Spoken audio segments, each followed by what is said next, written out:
watching the Big 12 now on ESPN Plus. Welcome back inside the Coliseum. I'm Alex Wiederspiel, along with Tony Honorato and Nate Carr joining us. Special guest on the broadcast. These guys want to do a broadcast challenge. Why don't we just stick to wrestling, guys? That was a pretty good match. It was a great match. I thought David came out. You know, you want to keep the action going. He's quick. He's fast. So we stayed close, got him off balance, and took some really good shots against a great competitor. Peyton Hall is a great wrestler. He's definitely one of the top in the country, no doubt about it. Well, I thought Dave did a nice job of playing with the space a little bit before contact, getting to the corner real quick, doing those things. Does a nice job. And Peyton Hall, man, got that leg that I thought my ligament was torn like 6 times. It did. He's definitely flexible. That's 22 straight wins now for David. What's his mindset like now as this number just keeps getting bigger? A very Panglossian perspective. Whoa. You know, the glass is always half full. And that's the way that's how he's thinking. How can I get better? How can I improve?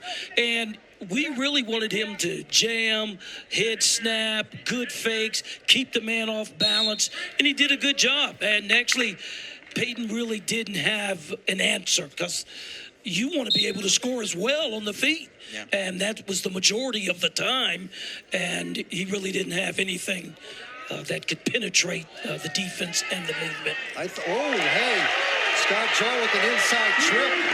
Does a nice job putting Broderson right on his back. There's a lot of time left, man. There's 2 minutes left in the period. Yeah, I hope he gets to his stomach. There you go. Good hustle. Hey. So I'm going to look at the positive part about that. He got off his back nice. Yes, he did. Good hustle. Well, you know, Scott Joll has a really good Greco background. And he really does. He really has a great Greco background. You don't want to really, most people don't know, you don't want to go upper body with him. He's really good in those areas. Now, every once in a while, he'll do something a little like, I don't know, that was a good idea. Might have forced that one a little bit, but he's really good in those areas. But I want to say hats off. I thought it was a great throw. Yeah, right. And he got the 4, so hey, great start for him.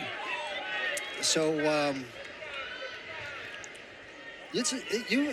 I saw this old Turnbull sent me this picture, you guys, and it was the two of you. You guys were wearing you had the sweaters on. It was the sweaters on, and I remember I was like, wow, that's a really interesting look for the two of you guys.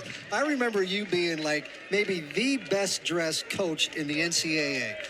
Not just assistant coach, but definitely. And it probably forced Turnbull to wear stuff he didn't want to wear because he couldn't look bad next to you. Jeez. You know what I mean? Well, I'm not saying that. That's all you, bud. That's the real reason Nate came back to Morgantown, was to prove who was better dressed. Well, there's no doubt about that. No doubt about that. That was pretty good. He's a little competitive. I don't know if you've noticed that. First thing he comes over, first thing he says, not even to say hi. He puts a headphone on, he says, so you think you can take me? What do you guys think of this, by the way, this near fall here and a great early lead for Joll? Well, I think Joll is trying to get a little bit different angle, right, so that he can really settle in. And Broderson did a nice job of trying to keep that so that he was able to turn his hip enough in order to not get stuck on his back. Right, for the rest for of sure. it, right? So big points there. Nice throw by Joll. And then nice hustle effort of Broderson getting off his back. And he just needs to slowly come back. Let's get some points here. Get an escape. Well, and get a takedown. Well, the end of these periods are amazing. I mean, a couple of these, you give up an escape at the end, or you give up some, or you stay on top. He's got that bar crank pretty good right there, I think. It looks like we're going to end the first period with Joll on top. So 6-0 after 1, and we're gonna take a little trip back in time. There he is. And there he is. Few medals. A few medals. Did you buy those on eBay or something? Supposedly so. What? Yes. Nice throw nice there. throw. Jeez. What was? Now let me ask you this: who was a better thrower, you or Jimmy? Jimmy. Jimmy was, man. That dude. You know what? I had the fortune of being coached by two Carr brothers. I was coached by Nate in college, and Jimmy was my coach when I was in grade school. I was at St. Luke's grade school, and Jimmy Carr was an Olympian, was my coach as a little kid, and he would throw us all the time, but it felt like landing on pillows. Nate, not so much. Nate felt like you were getting driven into the ground. Yes, no doubt about you must that. have said something to me. That wasn't by accident. Yeah. I might have actually got a takedown once, and then that was the punishment for it. I gotta ask. We have Nate Carr here, the voice of one of the voices of Iowa State wrestling on the radio. And what's one of the bigger differences between transitioning from being a coach and being a wrestler to getting behind the microphone and doing what we schlubs do for a living? Yes, I mean I'm really intense and very. Really, wow. So that the fans me. are loving it. I mean, I'm calling the referees out. It's definitely a pro Iowa State cast, so sure. I'm just all Cyclones the whole time, so that's really easy to do. And just wrestling, having the background that I have, I can just know what's going on. If the guy's getting tired, if he's going to run out of oxygen, if he's going to get pinned. I mean, I'm just calling what I see. So it's fun. I like doing it, and I've done it for a while. So yeah, well, you guys do a particularly impressive job because we have the benefit of letting the cameras tell the story if we ever get caught up. You guys are doing the whole thing on the radio. That's a different beast altogether. And fans are coming up like, I thought I was there. Like we were wrestling Penn State, and our guy actually put Aaron Brooks, who was #1 in the country, put him on his back, and I couldn't help but say, you know what, you couldn't pour water under his back. And he was stuck. The ref didn't call it, but he was pinned. End of the second, guys, now 6-0, so no points scored in that second period there. And I another thing I'm really curious about, Nate, obviously being back in Morgantown, you were an assistant coach here long ago, and what's it like being back? Well, it's awesome. I was looking at the wall, and Craig Turnbull and I and the staff just did an amazing job. I don't know if it's 25 All-Americans. We got 12 when I was here. The first national champion, then the second national champion, and then Jones came and, of course, had 3 titles. So, it was the start of West Virginia doing great things. And then just the hats off to Coach Flynn.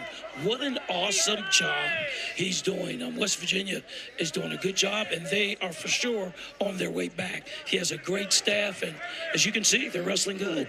Yeah, right. Coming into this one, thought maybe there's an escape there for West Virginia, thinking they're only favored really in, 1 out of the 10 matches. And here we are. We've got a pretty good one, nip and tuck the whole way. Yes. Yeah, I mean, and it certainly helps when you come out here at 74, and Joll has a 6-point move, right? Takedown, throw the guy on his back for a 4-point near fall. Minute left in the match, really. He's got a minute 20 riding time. These are the things. Yeah, there's 2 for the takedown. No. So, that kind of potentially saves him from major decision almost, right? So, I mean, those little tiny things, big points for those little tiny things that happen like that. And I think Joel, see if he can score some more points here. 35 seconds left. By the way, riding time bonus is coming down. It is now under 1 minute. So Iowa State can't reverse it, but can stop Joel from getting the point. Well, Broderson doesn't seem to be in a hurry to try to make any points, so it's almost like he's conceding the match a little bit, unless he's going to try to throw him. Yeah, he might try to throw him. The last time somebody tried to throw somebody, he ended up with a major decision, right? So, no, not this time. Hey, you want to know the only time I've seen Nate Carr scared? I asked him to come and talk to a group of counselors. Well, thanks for sharing that. You're welcome. I'm going to say that to you, but I'm also going to say something really thankful. I really appreciate you coming and talking to my mom and my brothers after my father passed away. I know it meant a lot to them, meant a lot to me, too. Well, you guys are family, so I really appreciate it. Thanks a lot. I enjoyed talking with you guys. He's Nate Carr. Thanks for coming on. He's got a broadcast to do, so yeah, I guess he's going to out-broadcast us right now. That's a big